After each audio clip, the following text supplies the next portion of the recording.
Praise the lord. ఈరోజు Hebron calendar వాగ్దానము సామెతలు 16వ అధ్యాయము 3వ వచనము. నీ పనుల భారము యెహోవా మీద నుంచుము, అప్పుడు నీ ఉద్దేశములు సఫలమగును. అనేక భారాల చేత సతమతమైపోతున్నావా?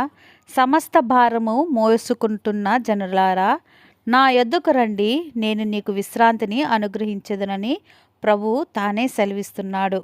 కాబట్టి ఇక్కడ మనము ఇద్దరిని చూసుకున్నప్పుడు మార్తా, మరియా అనే ఇద్దరు స్త్రీలను మనం గమనించవచ్చు. మార్తా అనేక పనుల భారమును బట్టి ఎంతో సతమతమైపోతూ నీకు చింత లేదా అని ప్రభువును ప్రశ్నిస్తుంది.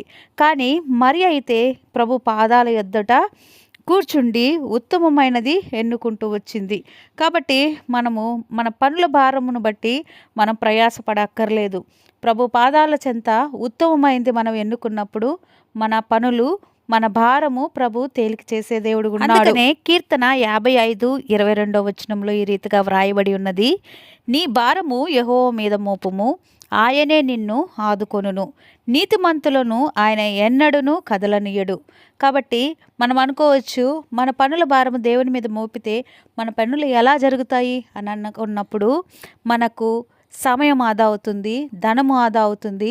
మనకు సమయోచితమైన సహాయము ప్రభు సిద్ధపరిచేవాడి గుండి మన పనులను తేలిక చేస్తాడు.